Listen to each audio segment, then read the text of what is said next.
Hello YouTube, this is GSmaniamsmart here to another brand new video for Gaming with GS, and today we're here on Guild Wars 2, and today's video is going to be a bit different. I like to do sometimes these type of recap videos for what I'm doing in game, what's going on in my head, what we're supposed to be expecting from ArenaNet within the next 2 weeks, and also a little bit of speculation of what we're supposed to be expecting from ArenaNet within the next month or two, because we might be getting Living World Season 3 Episode 5 very soon.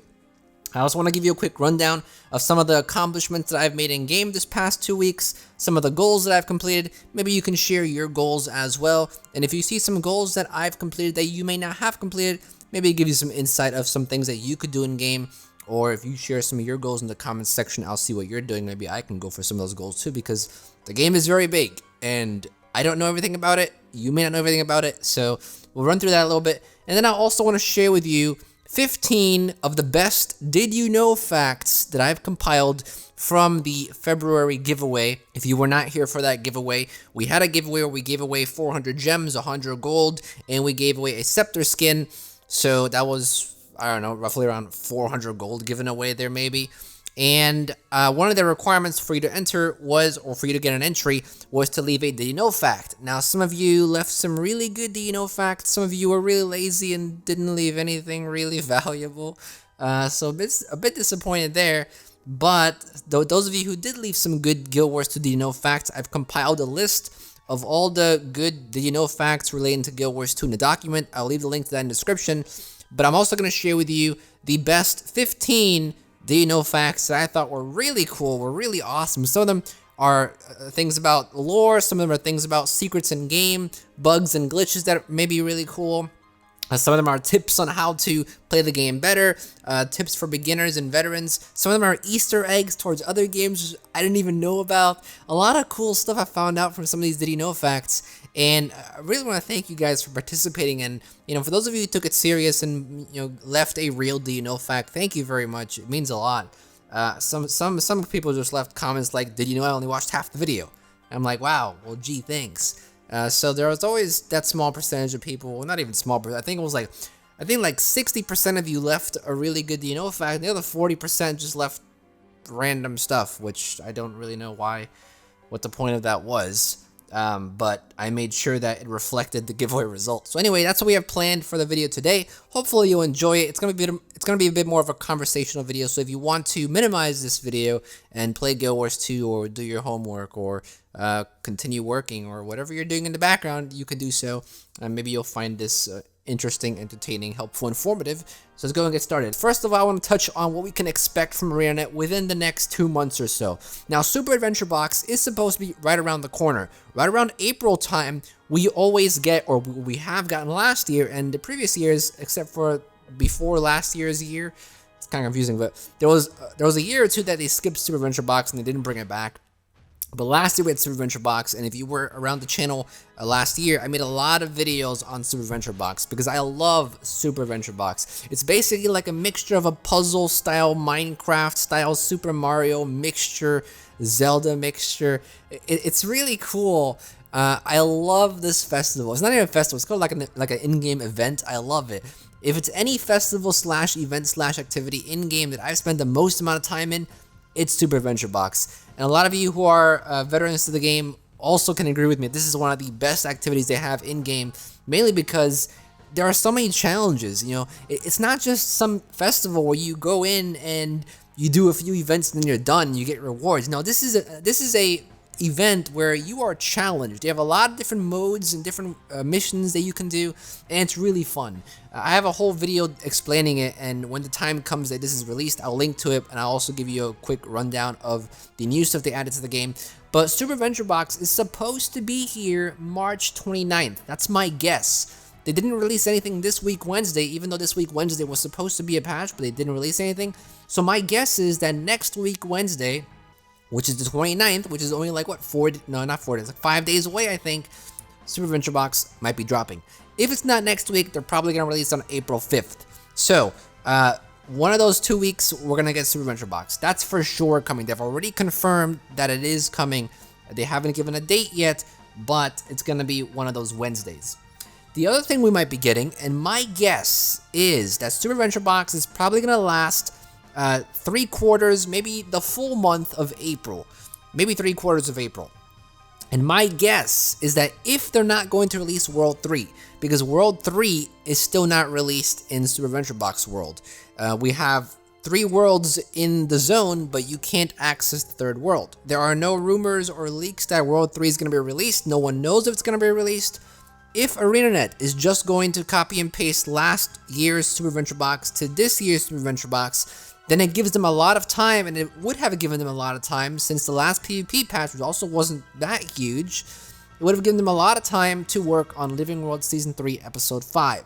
So my guess is, if World 3 is not included in SAB, then Episode 5 for Living World Season 3 may be dropping on May 5th. Why do I say May 5th? Well, because look at the numbers. May is the 5th month, on the 5th day is a Wednesday, and Episode 5 is releasing on the 5th. Wouldn't that be cool?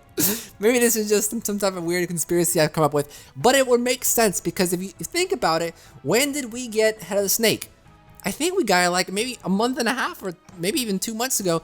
We got it a while ago already, right? So they've had a lot of time to work on it, and they did say they want to release a new episode every 2 to 3 months. Well, that time is coming up, and the entire month of April, Super Adventure Box is going to be in-game. They're probably not going to release a Living World Season 3 episode, so as soon as May comes, why not release it a week after you end Super Adventure Box? May 5th for the 5th episode?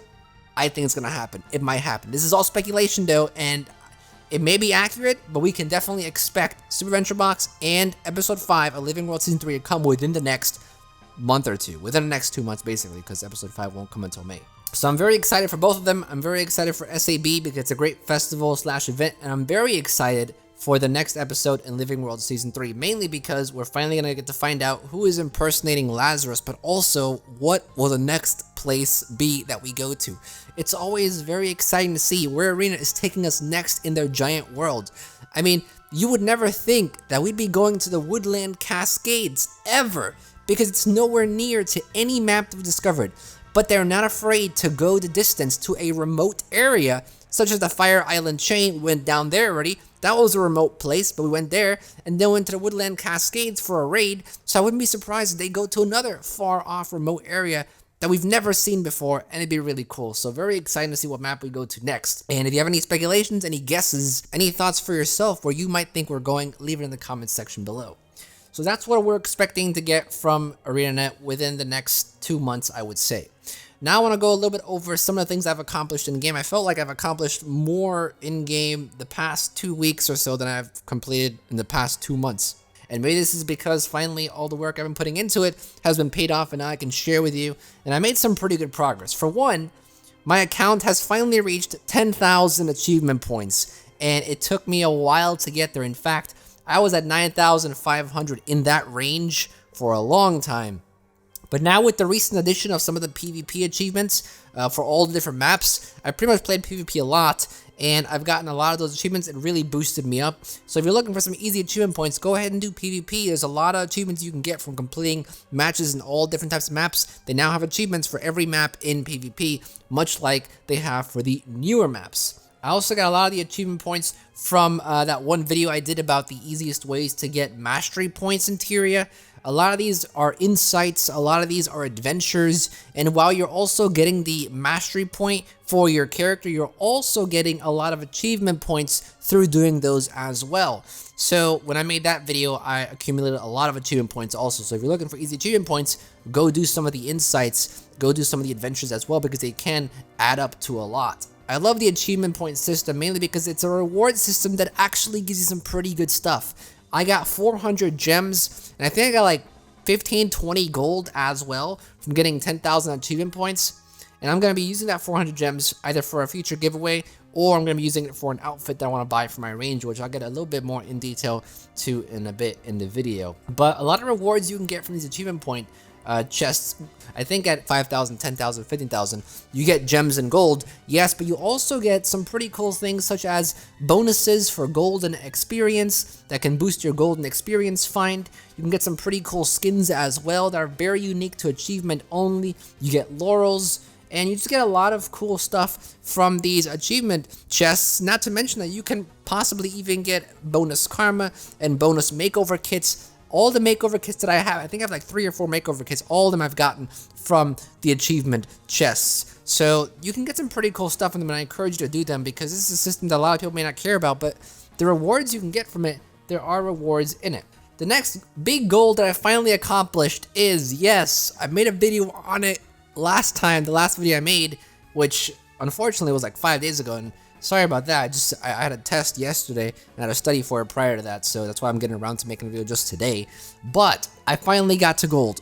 I finally made it with my Tempest, my Elementalist running Focus and Dagger, finally made it to gold, and I gotta tell you, it's been really fun. I know a lot of people are critical about this PvP season and saying that it's a wasteland, and you know what, the more I played, the more I could say, yeah, the queues do seem a bit longer.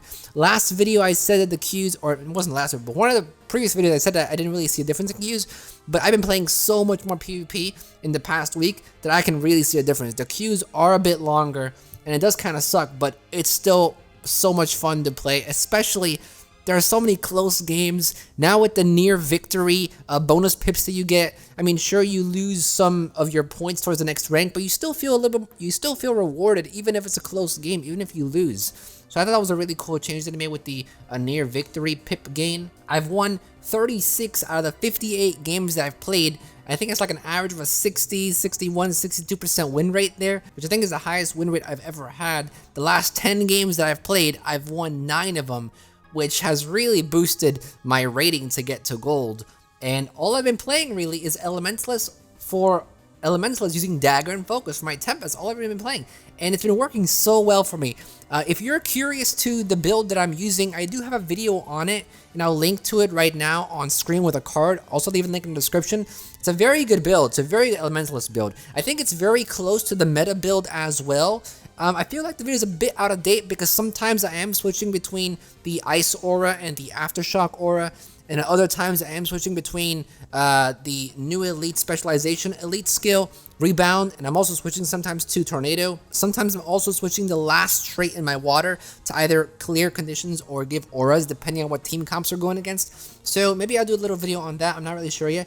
But if you're interested in the LE build that I'm using that I got to gold with, check out the video that's in the description that I linked in the card just a moment ago.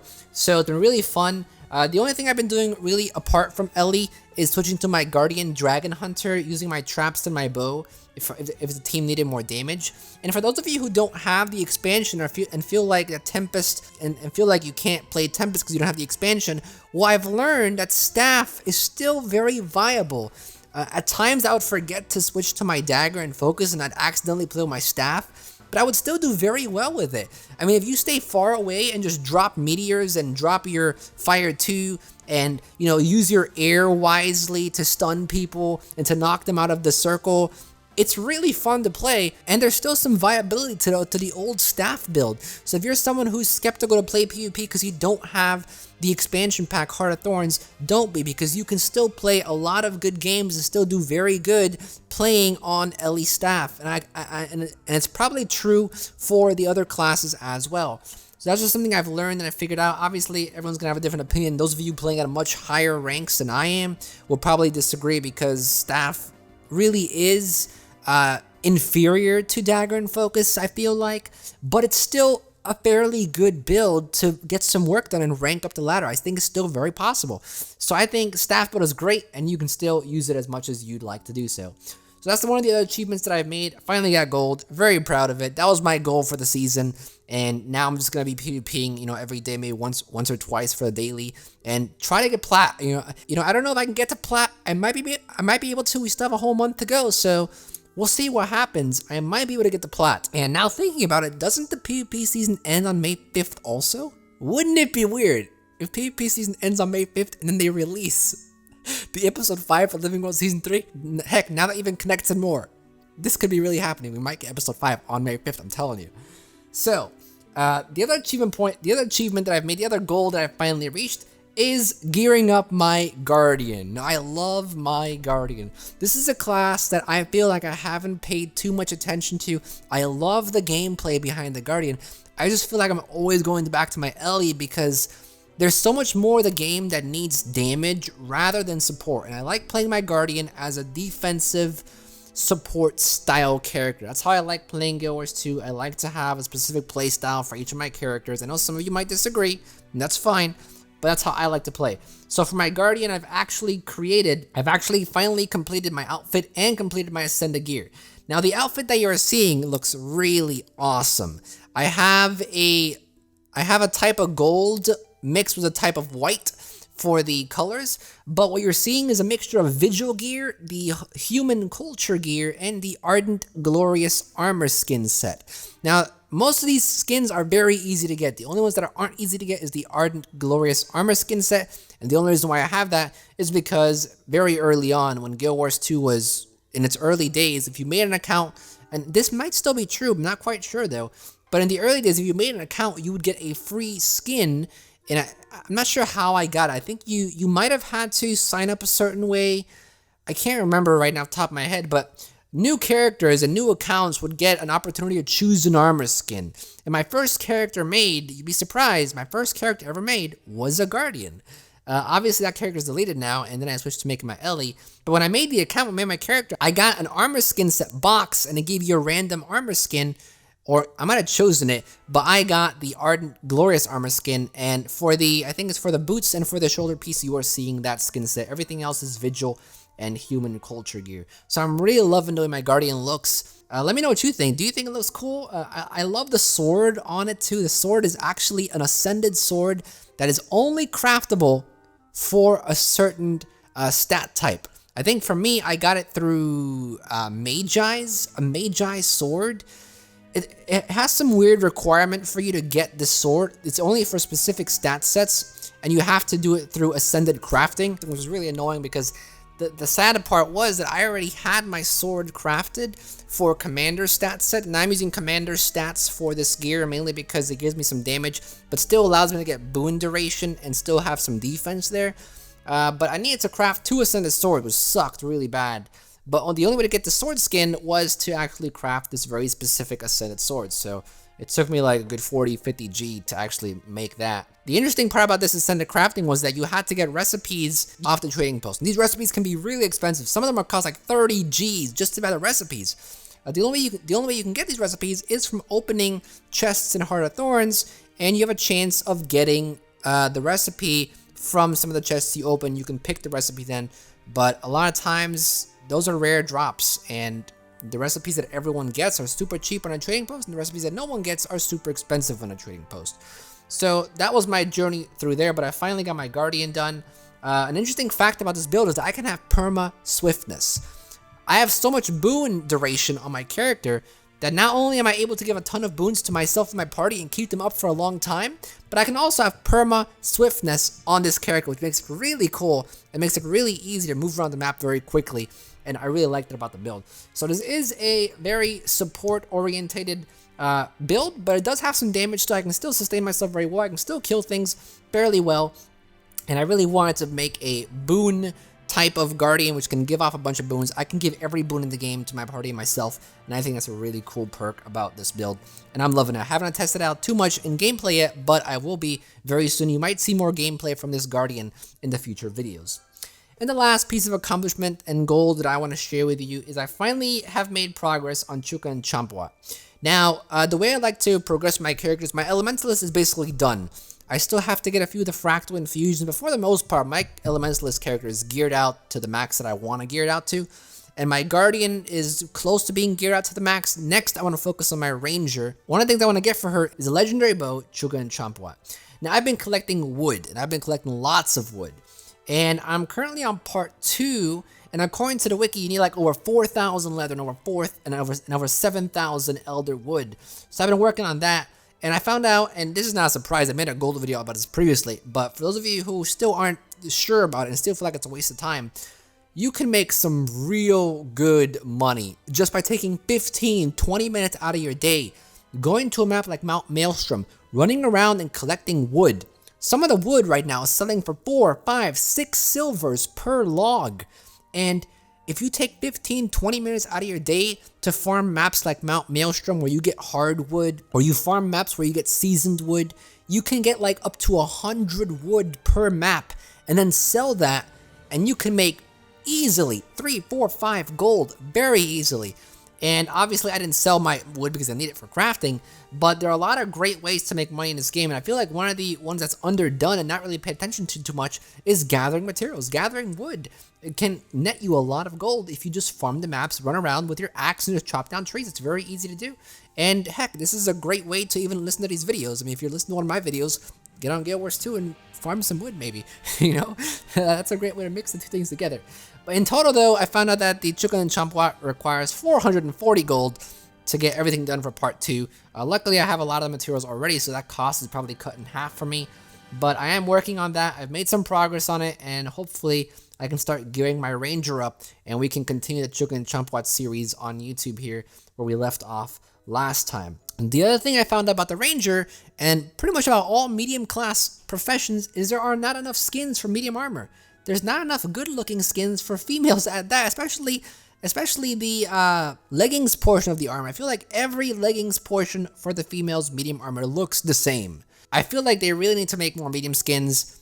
If you compare medium armor skins to light and heavy, medium armor has so much less skins. For some reason they have a lot of head pieces, but not a lot of chest pieces, not a lot of leg pieces. Not sure why. So that was kind of disappointing. I was thinking of getting an outfit maybe, since I didn't find any really cool combinations for my ranger through the wardrobe. I was thinking maybe I'll go find an outfit, but the only outfits that I really like are the Daydreamer one, which looks pretty cool, but the color scheme I'm looking for doesn't really work that well. I like the pirate outfit, which I'm really thinking of getting. I don't like the hat though, so I'll probably take the hat off, probably hide the hat, but I'll wear the rest of the outfit, and that one looks really good. I also like the Nature's Oath outfit, but the only problem with that one is that the colors look a bit faded, probably because it's, you know, nature related, and if you try to color leaves black, then it looks faded. So I'm not sure about that, but I'm leaning towards the pirate one. Let me know what type of outfits or what type of gear do you put on your medium armor class, especially for female human characters. It doesn't seem like there's a lot of options you have for medium armor, because some of them just don't look very good. Some of them do look very good, but other ones just don't, and I feel like it's very limited compared to heavy armor and light armor, which I had so much more choices, so many more options for. As for the type of ranger I'm going for, I'm either going to go full condition damage or I'm going to go druid. Not sure yet. I'm really interested in the druid gameplay, very curious about that, so I might go for that. I don't know fully yet though. I kind of don't want to have two support classes, guardian and ranger, but druid seems to be very good at what it does, so maybe I'll go for it just to see how things go. So those are pretty much all the goals that I have completed in game. Let me know your goals. Let me know what goals you've completed, some achievements you're going for. Maybe you can take some goals from me, I can take some goals from you, and we can share experiences and progress our characters together. And the last segment of this video I want to dedicate to the Did You Know facts. So if you made it this far, thank you for watching. And we're going to go over the best top 15 Did You Know facts from our giveaway. And you'll be surprised about some of these. And you might not even know about some of these. So I definitely didn't know about a lot of these. So one of the comments we had was, did you know that the Mesmer's portal sound comes from a recording of an unreleased music box, originally intended to be released with a special edition of the game, but later scrapped. And this unreleased music box played the Guild Wars 2 theme song backwards, and it had some echo and reverb added, and that's actually the sound that you're hearing from the Mesmer's portal. Now, I didn't notice at all, but I always thought it was interesting how the portal sound sounded from the Mesmers, and it sounded very unique. And now that I think about it, it does sound kind of like the Guild Wars 2 theme song played backwards. So that's a really cool, you know, fact I didn't know about, and for the person that commented that, thank you for that. It was really cool. Next one we have is, did you know that Guild Wars 2 efficiency is a great source of many useful pieces of Guild Wars 2 account information and more? And yes, I did know that. I wanted to share that with you because it is a really great resource. There's so many things you can find out on Guild Wars 2 efficiency. It is a prime resource for any player of the franchise, and if you don't know about it yet, I do have a video explaining Guild Wars 2 efficiency. I'll link to it through a card right now on screen. I also have a link to that video and the website in the description, so you can check that out. Really cool website, and it can help you learn a lot of things about the game and learn a lot of things about your character as well, including how much your character is worth even. Next one we have is, did you know that Ogden Stone Healer is one of the last dwarves alive in Tyria, but was originally a partner for characters in the Eye of the North campaign. He is a monk class hero, and his partner was Vec, an Asuran who teamed up with Ogden to combat the destroyers and eventually Primordus' champion in order to save dwarf and a certain kind. So I didn't know this, but it is always interesting for me to hear about dwarven lore, because dwarves are a special type of race that we don't really see anywhere in game. The only time we've seen one is in 2 instances in the game. One of them was in Ember Bay, and the other one was in a Living World episode. And I've always wanted to play the dwarves as a race because it's a very prime race that you see in a lot of MMOs. There was also actually another piece of lore about dwarves, and if you check the document that I linked in the description, it actually talks a little about how dwarves don't exist anymore and how they sacrifice themselves. That's another piece of good lore, but I thought since we already have a dwarven lore, fact, I want to put 2 of them in there. So we'll move on to the next one, which is, did you know that Sylvari do not have last names because they all are one big happy family? Did not know that either, but if you think about it, it makes a lot of sense. Traherne didn't have a last name. Neither does Kaith, and a lot of the Sylvaris that you go around the Grove don't have last names either. So it makes sense, and another really cool fact I didn't know about, and it really gives some perspective to the Sylvari race. Next up we have is a very interesting one, especially because I do play my main as an Asura, but did you know that the Asuran character design was influenced by Stitch from Disney's Lilo and Stitch? Now I had to research some of this because I wasn't sure about how accurate this was, but it actually was fairly accurate. And that's actually came to surprise me. And if you think about it, especially looking at my character has these long ears, and it does sort of look somewhat of a resemblance like Stitch from Lilo and Stitch. So a pretty cool fact there that I didn't know about either. And if you didn't know about it, then now you do, and you might find it interesting as well. Next up, we have Legend of Zelda. And just a quick note, for those of you who may have gotten a Nintendo Switch and play Legend of Zelda Breath of the Wild, I haven't played it, and I'm not sure if I'll be able to yet, but I gotta say, that game looks pretty awesome. So if you're playing it, good for you. I hope you're enjoying it because it looks really good. It got 10. It got a score of 10 across many different sites, and I'm very curious to play it myself as well. But did you know, the chickens near Ebonhawk are so powerful that if you attack them, they basically take no damage, they regenerate very quickly, and they actually summon angry chickens that will attack you, and they'll be so powerful, they have so much high defense, it'll take you forever to kill them. And this is actually a reference to the Legend of Zelda game. Now, I wasn't sure about this either, so I actually went in-game and tested this out. And believe it or not, if you go to Ebonhawk, go to the farm area, you will see chickens there. And if you attack them, they will not die. They're like any other ambient creature. They look exactly like the ambient creatures with the white name and everything, but you can't kill them. And if you do attack them, then angry chickens spawn and they will attack you and chase you for a very long time. So pretty cool Easter egg we found out there that I didn't know about at all. Next up we have it. Did you know that with only 15 gold, you can still salvage 50 ectoplasm for dust and luck, then sell it and rebuy 50 ectoplasm for about 100,000 luck until your money runs out. Now this I didn't know either. I knew that there was a little trick you can do with salvaging ectoplasm to get luck and then sell your dust and then keep on buying, but getting 100,000 luck out of it, did not know that. So if you're short on luck, if you're short on magic find, do this method. You get 100,000 luck for only 15 gold. And 15 gold nowadays is not very hard to get. I mean, you get 2 gold from your dailies, and if you do Fractal 40 farm for 30 minutes maybe, you have the rest of that 15 gold there, and it's very easy to get. So if you need luck, 100,000 luck, very easy here. Next up, we have a very interesting piece of lore as well. Did you know that Mayani, which is the person that stands in front of the Mystic Forge, is the sun spear that Alcine mentions, but it is one prophesied to lead her people back to the Crystal Desert. Zamaros doesn't follow her around for nothing. Now this is interesting, because if this has any ties to the Crystal Desert, or if Mayani will ever have an impact on a future story instance with the Crystal Desert, and whether Zamaros will ever come out of the Mystic Forge or not, all these things are really interesting to me, and I didn't know this at all about the Mystic Forge and Mayani at all, and about the Crystal Desert, but it will make sense that you always see Zamaros with Mayani, and a piece of lore that I didn't know about, and maybe if you didn't know about it, now you know about it too. On to the next one we have. Did you know that there are 439 dyes available in the game? I knew there were a lot, but not that many, so it goes to show you how much customization you have in game and how much appreciation you should show towards the dyes, because there are a lot of them. Next up we have is, did you know that Ritlock's sword Sohothan was a part of a pair of swords wielded by Prince Rurik and King Adalburn of Ascalon? The other sister sword, Magder, is retrieved in Ascalonian Catacombs story dungeon by Air, but has not been seen since. So once again, we are still waiting for more explanation on the Sohathan story and how the sword was retrieved and how Ritlog got his powers for a revenant, and hopefully that piece of story clears up soon and they address that. But once again, a very interesting piece of lore. If you did not play Ascalonian Catacombs, you should, because in that story Innocence Dungeon, it is true, you do see the other sister sword. A few more to go. Next one is up. Did he know that if 3 rangers blast their warhorn together, it summons a lunar spirit wolf NPC?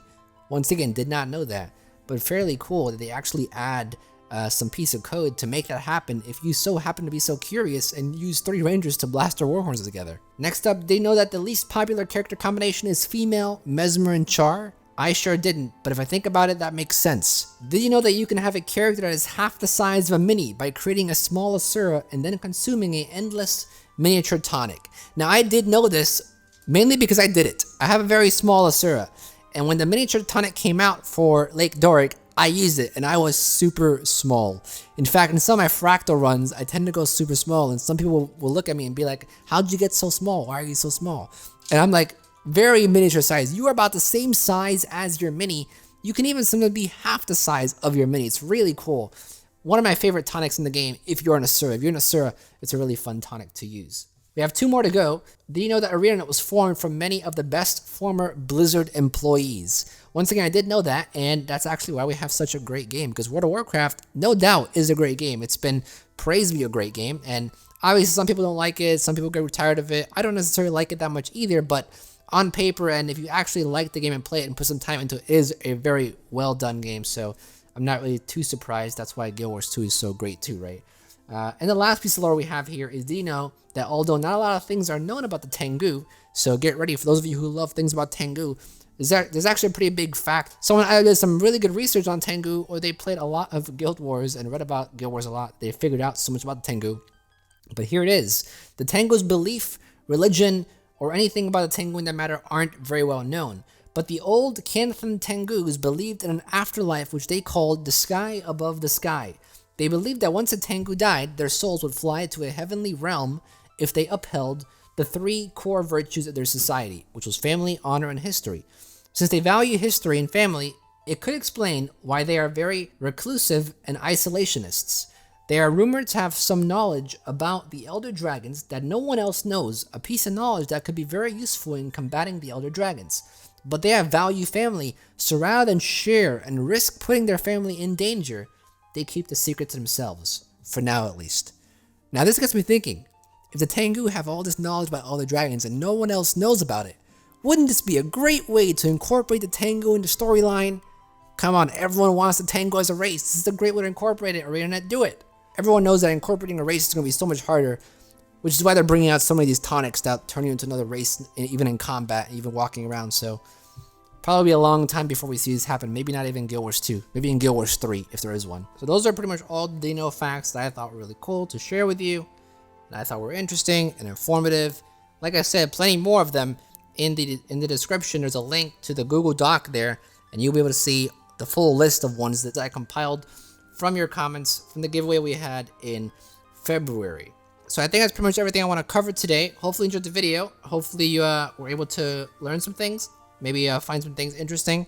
And if you did, go ahead and leave a like. If you're new to the channel, go ahead and subscribe. Plenty of other Guild Wars 2 content on our channel. Plenty more Guild Wars 2 content to come as well. We'll have to see what happens next week, Wednesday. Hopefully they release SAB. If they do, I'll be happy. I'll have a video for you. And if they release World 3, you best prepare yourself, because we will be going into World 3. We'll have some guides on it. But let's not get ahead of ourselves. There might not even be a World 3. But then look forward to Episode 5 coming very soon. So if you liked the video, go ahead and leave a like. If you haven't subscribed, go ahead and subscribe. If you want to donate $1 to my Patreon page, you can do so as well. Click the card on the top right hand corner of the screen will bring you to the page. And if you want to check out the vlogging channel, tutorials channel, advice channel, music channel, links in the description as well as in the end screen. That's pretty much it. Thank you for watching as always. And this is GSmaniamsmart, and I'll be back sooner than you think. Don't go anywhere.